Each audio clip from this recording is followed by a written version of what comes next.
The story begins by showing us the protagonist's girlfriend, kidnapped by one of the darkest wizards with the highest rank in existence in the world.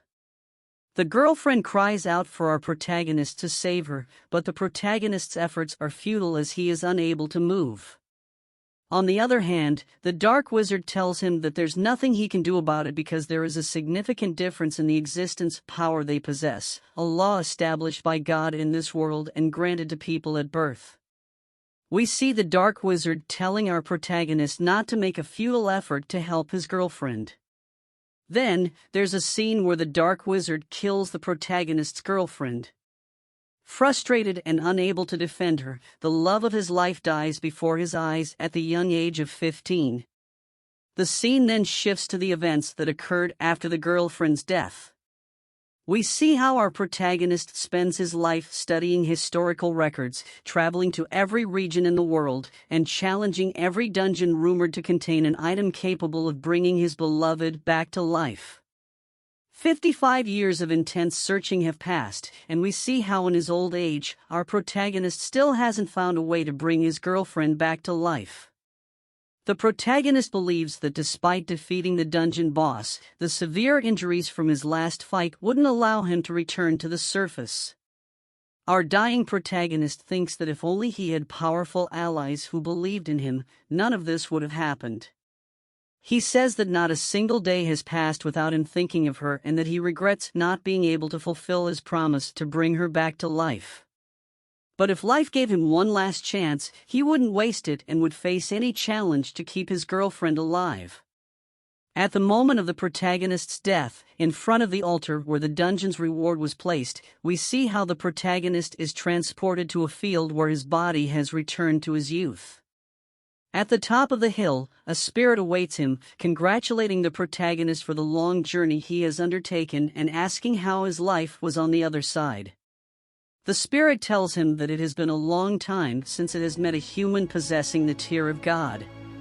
The protagonist asks the spirit if it refers to the item he managed to obtain in his last dungeon before passing away. The spirit replies that the tear of God is an item that grants its owner the right to be reborn, meaning he can redo his entire life.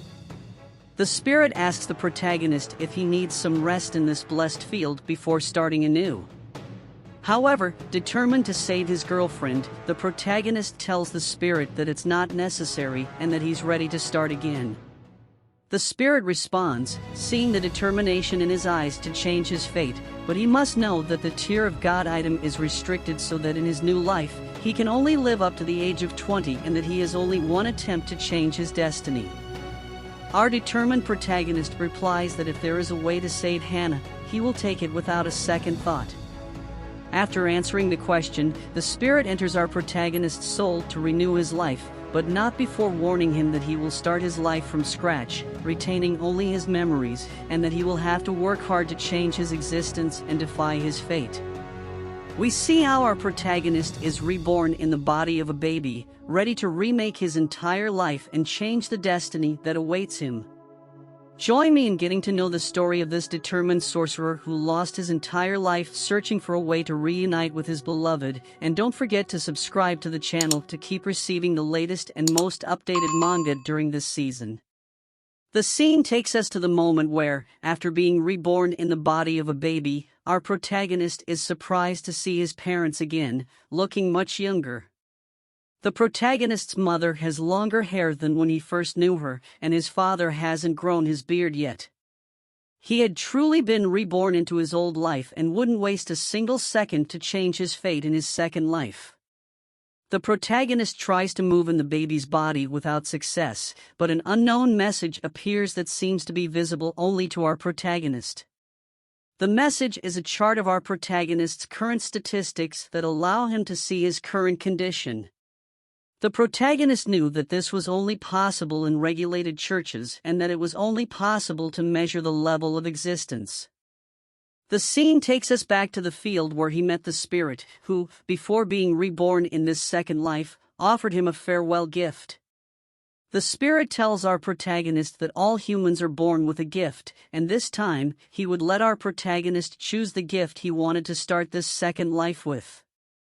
The spirit tells our protagonist that in his first life, he had the gift of wisdom and asks if he wants to start again with this gift. The protagonist replies that he doesn't want to repeat the mistakes of the past and that in this life, he would choose the gift of creation. Creation was a gift even our protagonist was unaware of, since in this world, only the 5 main gifts existed, and he had never heard of a 6th gift called creation. Now, our protagonist knows that the chart displaying his statistics is an ability granted by his creator's gift, a very useful skill to measure his progress and train properly. We see how our protagonist is determined to change his life and tries to get up from the crib. His mother tells him that it's not necessary to exert himself so much since he is just a baby, but our protagonist knows that he can't waste time as he only has 15 years before the Dark Wizard appears, and in that time, he has to become stronger. The protagonist also thinks that in his past life, not only did he lose his girlfriend, but also at the age of 8, he experienced the tragedy of losing both parents. The scene takes us to the moment when our protagonist was 8 years old, on a dark night when a large number of goblins attacked the village. It was the first time the village was attacked by monsters, and at that time, our weak protagonist only felt the fear of not being able to do anything about it. We see how his father stays to protect his family while giving them time to escape the attack, but 2 goblins were waiting at the top of a tree to attack the villagers trying to escape. So, the mother decides to push her beloved son away while receiving the goblin's attack, then apologizing for leaving him alone but explaining that he needed to run so that the life both parents sacrificed for him wouldn't be wasted. We return to the main scene where our protagonist laments not being able to do anything in his first life to save his parents. However, with the knowledge he gained in his past life and the preparation he would make in this second life, he would not let it happen again. We see how our protagonist prepares himself with studies to improve his intelligence, practices his mana control whenever he can, and trains his physical body to be prepared for the goblin's attack.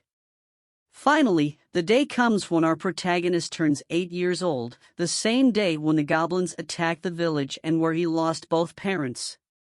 Our protagonist was enjoying his 8th anniversary celebration, an age at which all people in the kingdom had to go to the regulated church to receive their magical bracelet. An important magical item that serves to identify the bearer and allow entry to neighboring realms. Our protagonist thought that the day had finally come. In a few hours, a group of goblins would attack the village.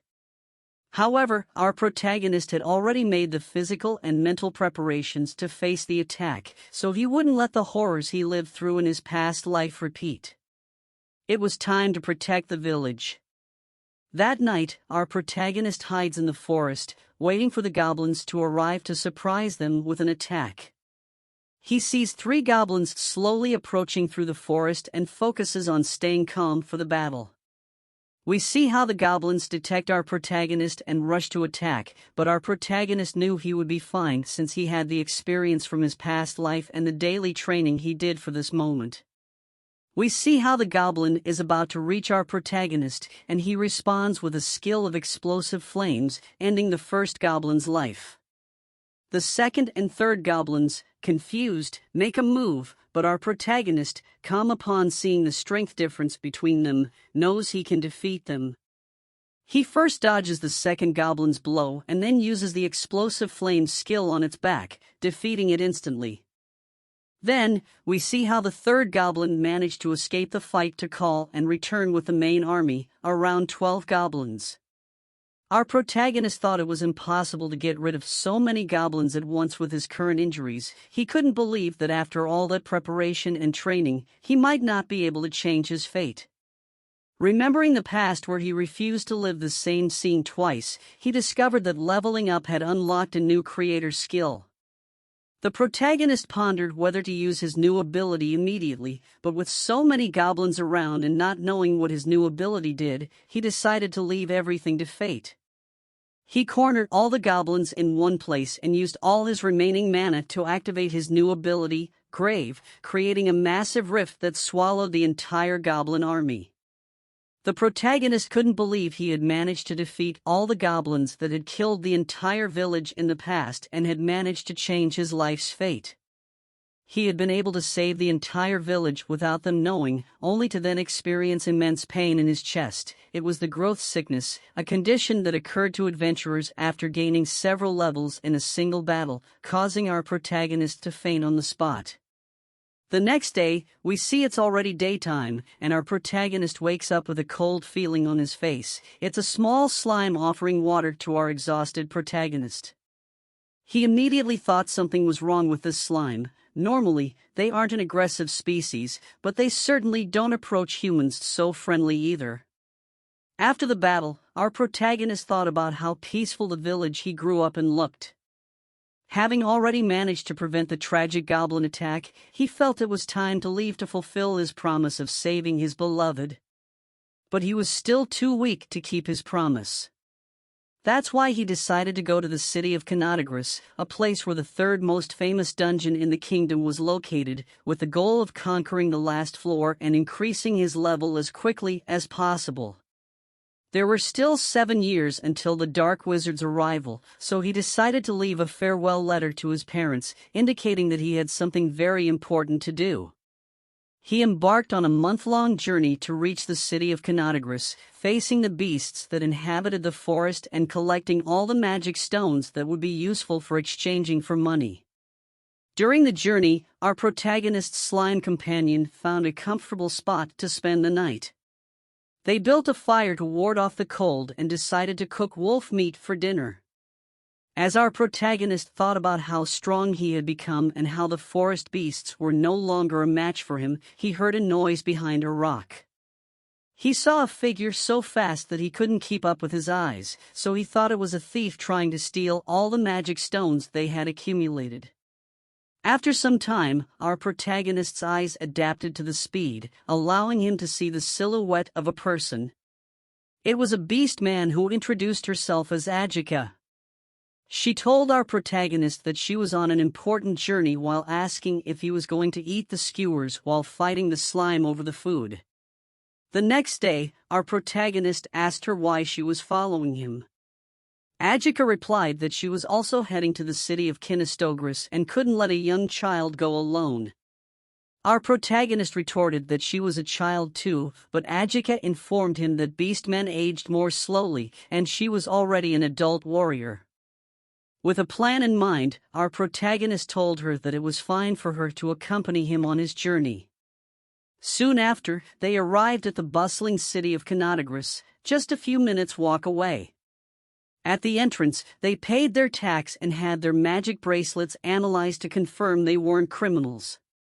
Once verified, the guards welcomed them to the city. The name Canadagris was an ancient word that meant disorder, but the city was peaceful, receiving its name because of the variety of races living there. The main reason for this was the city's dungeon, which attracted a large number of adventurers willing to face danger to increase their level and collect rewards. The scene showed how Agika felt uncomfortable with so many races gathered in one place, leading our protagonist to think that she came from a small village like him.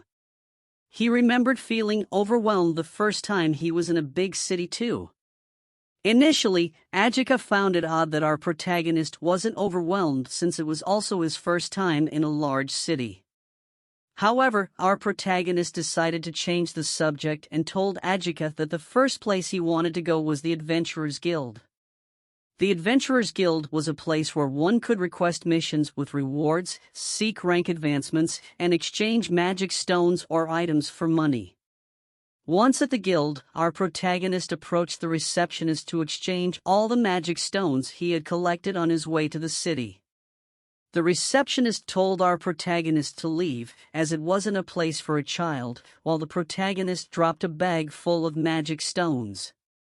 The receptionist asked how he got so many stones, and our protagonist said it was Agika, but she couldn't talk, so he was helping her with the exchange. Realizing they were outsiders, the receptionist decided to trick them and offered them less money for all the magic stones, giving them a total of 2 gold coins, 29 silver coins, and 85 bronze coins. Our protagonist took the opportunity to ask the receptionist to register them as adventurers. The receptionist told him a child couldn't register alone, so our protagonist replied that he would register with Agika. After leaving the Adventurers Guild, Agika told our protagonist that she knew why he had let her come with him. It was to take advantage of her to help him with the magic stone exchange and to get registered as an adventurer. The protagonist told her he just needed a bit of help since he wouldn't be taken seriously and it would take too long to get rid of the stones. Agika said he wasn't seizing the opportunity to increase his existence, the law of God that applies to everyone to make people recognize how strong he was. Our protagonist told Agika it didn't matter because increasing existence didn't define everything in this world, and having higher existence certainly wouldn't make him stronger than anyone else. Then, our protagonist informed Agika that he already had the money from the exchange, so he thanked her for her help but said he was going to find a place to rest and spend the night. Agika said she would accompany him to the room because she had just helped him with the exchange and didn't have money for a place to stay. Arriving at night, Agika finds our protagonist accumulating mana around him as she comes out of the shower. She wonders how a human could do that. Agika was a person who had traveled the world trying to fulfill her goal, but when she saw our protagonist in the forest, she was captivated by his ability and decided to follow him. Strength that a young person of his age shouldn't possess and abilities she had never seen before were the reasons she decided to make contact with him and investigate what a young boy with the maturity of an adult was hiding. Could it be possible that he's the person I've been looking for all this time? Agika wondered. But then, she remembered that her village's prophecy said that the hero she was destined to protect was a woman. Still, Agika knew in her heart that our protagonist was the key that would bring significant changes to the world. While they were sleeping, we see how Agika detects an intruder who entered the room. At first, she thought it might be an assassin, but his level was so low that she decided not to do anything about it and see how our protagonist handled the situation. We see how the suspect approached the bag and was then interrupted by our protagonist, who immediately pulled out a knife to take our protagonist hostage. The suspect tells Agika not to do anything and to do as he says so that no one gets hurt. Agika asks him what he wants. But our protagonist already knows that the suspect came to steal the money from the bag and wonders how he knew exactly where the money was. Our protagonist tells the suspect that he's not cut out to be a thief and then throws him into the air with a magical ability called air bazooka. Immediately, Agika asks our protagonist if he's okay, wondering how a young boy could conjure such an advanced ability. What kind of infernal training did he have to reach this level? But our carefree protagonist is already fast asleep from the exhaustion of a long day. The next day, as they were leaving the inn, Agika asked our protagonist what he would do next. The protagonist told her that he would go directly to the dungeon, but he had to stop by the Adventurers Guild first. Once at the guild, we see the receptionist waiting for them with his boss. The receptionist tells them that no returns are accepted and they should come back another day. Our protagonist tells the receptionist that he's glad to see him with his boss because he had something to report. He tells them that there were thieves in the Adventurers Guild because someone had entered his room during the night to steal. The protagonist explains that the thieves were probably from the Adventurers Guild because the thief went straight for the bag of a small child. There was no way he could have known about the money if he hadn't seen the exchange. The boss asks our receptionist if he saw anything suspicious during his shift, but the concerned receptionist replies that he saw nothing suspicious. Our protagonist interrupts the conversation to tell them that Agika left a hidden mark on the suspect's arm while the receptionist hides his arms. The protagonist also tells them that the suspect dropped a dagger when repelling the attack, and he would like to keep the dagger, but he knows it's best to hand it over to the city guard. Our suspicious receptionist tells him that according to the city's rules, if a suspect attacks someone, that person has the right to keep any goods the suspect leaves behind, so it would be better to keep that wonderful and valuable dagger. Once they left the guild, Agika asked the protagonist why he didn't accuse the receptionist, who obviously was the suspect who attacked them last night. The protagonist tells her it was just a warning, but Agika knew that the protagonist had planned all of this to keep that excellent dagger. Then, we see how both companions reach the famous Canogrus dungeon. They were unable to see the top of the tower. The protagonist tells Agika that the Canogrus dungeon is one of the most difficult in the region and then enters, commenting that no one has been able to reach the top of the tower. Once inside the dungeon, our protagonist explains to Agika that they are in the safest hunting area, mainly used by newcomers for training. We see a giant rat heading straight for our protagonist to attack him, but our protagonist uses the creator ability to create a rift and throw the giant rat into the void. The protagonist tells Agika that they should quickly move to the upper levels before the rest of the adventurers suspect that they were the ones who opened the rift with an unknown ability. Now they are in the middle layer of the dungeon, a dangerous area where the strength of the monsters increases and where the maze of the dungeon truly begins. We see how Agika defeats a giant bear in a single blow and asks the protagonist to help her deal with the monsters. Our protagonist takes out the dagger he got from the receptionist, which has the power to increase the user's agility. The protagonist jumps to immediately get rid of two giant bears while thinking that the monster's difficulty is still too low for them and they should move to the upper floor to find stronger monsters. After some time, the companions manage to reach the entrance to the upper layer, a dangerous area where only high-level adventurers can enter. The protagonist tells Agika that they should stay here for a while to train and level up before continuing upward, but Agika interrupts him, asking how he's capable of hunting monsters of this level so easily. Agika asks the protagonist how he's so strong. The protagonist asks Agika if she finds it strange, and she replies that it is indeed strange for a child to be so strong. Our protagonist is surprised since Agika is the second person who can recognize his existence. Even when he reached level 99 in his previous life, no matter who he partied with or whether he hunted powerful monsters solo, no one was ever able to recognize the protagonist due to his low existence in the world. That's the rule of God that governs this world and has ruled since the beginning of time.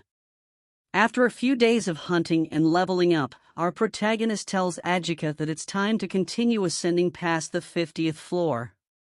The protagonist remembers being here in his past life and knows they should encounter the red ogre that caused him so much trouble back then. Agika could sense the bloodthirsty aura of the red ogre. This monster was on a completely different level. She asks to fight together to defeat it. The protagonist tells Agika not to get involved in the battle as he wants to fight the red ogre alone to validate the effort he has put in so far and test his skills. The protagonist lunges at the red ogre, landing a blow that barely damages the monster's thick skin. He tries to hit the same spot repeatedly to slowly weaken the red ogre, aiming to decapitate it in a few minutes, emerging as the victor of the battle. After the battle, exhausted, he thought it would be easier to fight the red ogre alone, but apparently this was his current battle limit. After the battle, the protagonist suggests to Agika that they should head back to rest, but Agika remains still, her muscles tense as she wonders about a strong sound she hears. The protagonist urges her to run, but Agika knows that turning their backs on this monster would mean immediate death. It's an infected ogre, a creature that was infected by a parasitic plant, significantly enhancing its host's power, providing strength and regenerative abilities. The protagonist wonders why a monster from the 70th floor is on the 50th floor and believes it would be impossible to defeat it after battling the red ogre recently. He pleads with Agika again to escape. Despite knowing the enemy is more powerful, Agika refuses to flee. She has spent her entire childhood training to fulfill her village's mission and serve as the hero's protector. She thought she had worked harder than anyone until she met the protagonist and realized her efforts were still not enough. She charges directly at the infected ogre, hitting it with her gauntlet, but the monster remains unfazed. The furious infected ogre retaliates with a powerful blow, but Agika easily dodges it. With her agility, she starts to slash at the infected ogre, but is caught by the parasitic plants, leaving her immobilized. Immediately, the protagonist frees Agika by cutting the parasitic plants and asks if she's alright. Agika thinks about how pathetic she must be to be saved by a child. She decides to charge her gauntlet with mana, activating a skill called Stellar Magnum. She strikes the infected ogre with all her strength, but the monster doesn't take any damage and attempts to crush Agika, who can't believe her attack had no effect. The infected ogre is thrown to the ground by a rift created by our protagonist to save Agika from being crushed. He asks her to leave the rest to him. The protagonist stands in front of the infected ogre, drawing his dagger, preparing for battle. He charges directly at the monster, being hit directly by the parasitic plant. The protagonist activates a fire skill to stop the attack, remembering that the parasitic plant is still weak against fire. Our cunning protagonist decides to activate a fire skill to enhance the attack of his dagger. He jumps into the combat again, cutting the parasitic plants that were about to attack him and positions himself on the infected ogre's back to directly attack the root of the parasite. Using all his remaining mana, the protagonist activates his most powerful fire skill, falling unconscious immediately but defeating the infected ogre in the process. Agika, surprised by the performance of our protagonist but also saddened by her loss against a child, falls unconscious as well.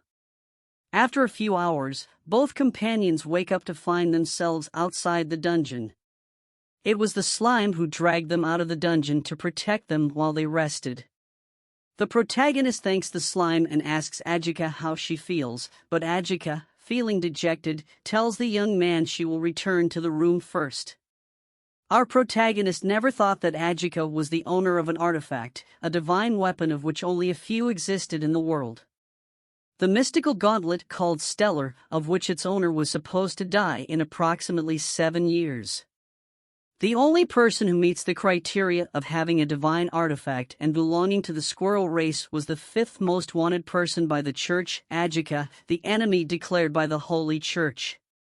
The protagonist thinks that Agika will be someone much stronger than him in the future because Agika has the 4th largest level of existence, and that gap created by the world's law will never change. But still, in 7 years, Agika will die at the hands of the Holy Church. The protagonist wonders if someone as insignificant as him could really change his companion's future. When our protagonist gets out of the bath, he finds Agika in the room, who tells him she wants to talk for a few seconds. Once outside the room, our protagonist asks why she's so silent. It's a beautiful night to be so sad. Agika tells him that she never thought she would be defeated by a monster before. She was a proud warrior and was born with a combat ability greater than an average adventurer. She was a person who became proud after training so hard, but after spending time with our protagonist, she realized she was still quite weak. Agika tells our protagonist that it's for this very reason she has made the decision to go her own way and undergo solo training. Agika believes that if she stays with our protagonist, she won't be able to increase her skills because she relies too much on the young warrior. She's grateful to have met him to realize her own flaws. Agika asks the protagonist to be prepared to lose next time they meet, as she will be much stronger than she is currently. But what both companions didn't know in their moment of happiness was that in this world, there are forces that can easily crush their hopes. The next morning, our protagonist decided to start his training period, dedicating his time to improving his creation ability to unlock new skills. His latest creator skill allowed him to find minerals and rocks and, by combining them with other materials, he could craft combat equipment or repair his current gear, eliminating the need to find a blacksmith every time he returned from hunting. As he delved deeper into the dungeon and honed his swordsmanship, our protagonist unlocked new combat abilities as a swordsman. His latest skill, called dual wielding, allowed our young warrior to fight with two weapons at once and unleash a powerful attack with both swords. Additionally, our protagonist enhanced his initial creator ability. Now, he could create rifts and launch massive waves at monsters within the rift, combining two different magics. After improving his initial ability, the protagonist unlocked a new creator skill called Hack, enabling him to move objects in a specific direction with the force depending on the amount of mana he accumulated in the object. Upon returning to the city, our protagonist heard rumors among the crowd about a young warrior who ventured into the dungeon every day with a slime, defeating thousands of creatures along the way. However, one person claimed these rumors were false, as it was impossible for such a young individual to defeat so many monsters at such a tender age. Our protagonist pondered how his destiny was gradually changing as he became recognized by people. He reminisced about his past life as a strong warrior and how hard he worked. Despite his numerous achievements, people were unable to recognize his efforts. Something was changing compared to his past life. Upon reaching the inn, our protagonist informed the receptionist that he wouldn't return for at least 3 days as he planned to spend time inside the dungeon. The receptionist inquired about the beast man accompanying him, expressing concern as she hadn't seen her for many days. Worry crept over our protagonist when he saw a knight passing by, immediately thinking about Agika. He wondered if by intervening in his past life, he had changed the future for others. The young warrior questioned whether the Holy Church was already searching for Agika's elimination at this moment, prompting him to seek her out and warn her of the danger. After searching the city, our protagonist activated a detection ability to easily locate Agika. He approached her rapidly, relieved to find her safe. His worries seemed to be an exaggeration, as Agika was in perfect condition and came up with an excuse to prevent the beast man from suspecting that he was looking for her. During their meeting, a dark sphere appeared floating in the city, gradually growing in size, and Agika felt a sense of foreboding. Our protagonist instructed Agika to tell people to evacuate immediately. Suddenly, the sphere opened, releasing a demon within. A demon was a high-level monster capable of destroying entire cities with its strength. The demon began ravaging the city, showing no signs of stopping until it reduced it to ruins. Our protagonist believed they had to destroy the demon, but his body wouldn't move. Similar to when his beloved was killed in his past life, there was such a huge gap in existence between our protagonist and the demon that the laws governing this world prevented him from taking up arms. Our young warrior desperately tried to move his body to prevent the demon from destroying the entire city and harming his companion, but there was no change. Then, Agika, our protagonist's companion, told him not to worry, she would handle the demon. We witnessed Agika leaping across the city's rooftops to reach the demon and deliver a powerful blow with her stellar artifact. Our protagonist could only think that Agika had become much stronger since the last time he saw her, perhaps strong enough to defeat the demon. However, the scene showed the demon, after receiving the fatal blow, beginning to regenerate its body and revert to its original state. Seeing how the demon resisted one of her blows, Agika realized that she needed to defeat it with a single, powerful strike to prevent its regeneration. But the demon anticipated Agika's plan, moving swiftly to attack her and prevent her from accumulating mana to use her divine artifact. Agika struggled to find an opening to use her divine artifact, while our protagonist felt useless for being unable to move and assist in the battle. He believed that his 8 years of training were a waste of time, as nothing had changed for him. However, he realized that although he couldn't move his body, nothing prevented him from casting spells with his mana. We saw Agika continue to battle the demon, attempting to dodge its attacks. She knew that one direct hit from the demon would cost her life. Regardless of how many times she damaged the demon, it regenerated to its current state. The enraged demon pushed Agika forcefully, incapacitating her. Agika thought it was the end, and the demon prepared a powerful spell that the warrior wouldn't be able to dodge. But before the impact, our protagonist used his new hack ability to divert the demon's attack towards a hill, destroying it with the powerful spell. Agika was surprised to see the spell redirected and wondered what had happened. She then noticed the demon losing its balance. It was our protagonist, restricting the demon's movements, urging Agika to seize the opportunity he was providing. With our protagonist's support, Agika managed to charge the strongest blow from her divine artifact and delivered it directly to the demon that attacked the city, ultimately defeating the demon in battle. Both companions decided to leave the area quickly to avoid suspicion regarding the tragedy that befell part of the city. While escaping across the city's rooftops, our protagonist sensed a malevolent energy he had felt before and asked Agika to stop. That dark aura, that malevolent face, and that disgusting energy were things our protagonist could never forget. How could he forget the energy of the dark mage who took away his most precious person? It was Gazimin, the dark mage who snatched his lover's life in his past life. Immediately, Agika wondered what had happened. She had never seen the young warrior so furious with someone before. Agika knew it was Gazimin who had provoked our protagonist's anger, and she had heard about the most powerful dark mage on the continent. We saw our enraged protagonist preparing to cast a spell against Gazimin, but being immediately stopped by Agika, who asked him what he thought he was doing. The young warrior told her not to interfere as it didn't concern her, but Agika insisted on stopping him due to the wounds from their previous battle and the effect of the level disease on him. Our protagonist came to his senses and realized that Agika was right. He couldn't battle Gazimin in his current state. We witnessed a soldier asking Gazimin if the demon that recently appeared in the city was a result of the dark mage's actions. Gazimin replied that he had a rare item to summon a demon but was disappointed by the creature's weakness and how short it lasted in battle. The soldier informed Gazimin that even a low-ranking demon could destroy an entire city and mentioned reporting the dark mage's actions to the Holy Church for punishment. Gazimin immediately used his magic to suffocate the soldier, warning him to keep his mouth shut for his own safety.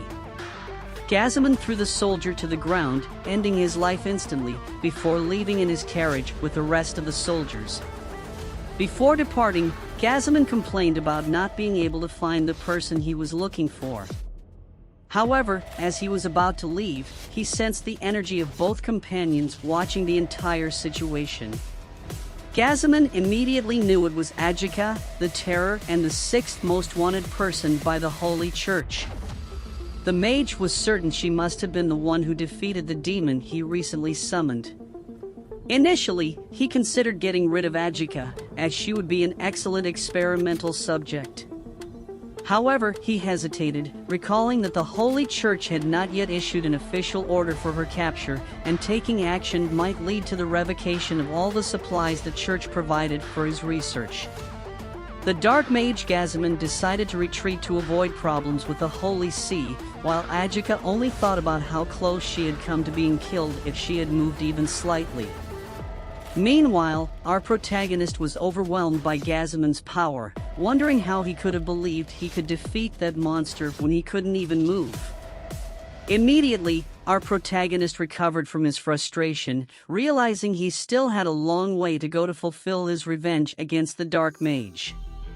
And here ends the first chapter of the life of this inept sorcerer who loses his life seeking a way to revive his first love, but, in his final moments, finds a way that will allow him to change his fate. His goal from now on would be to increase his level of existence and take revenge on the dark mage who destroyed his past. Remember to leave your thoughts in the comments and let me know if you want a second part to start working on it. Thank you for joining us on this adventure, and if you want to receive more stories of the best manhwas, do not hesitate to like, click on the notification bell and share with all your friends. Remember, this is your good friend Jake, and we'll see you on our next adventure.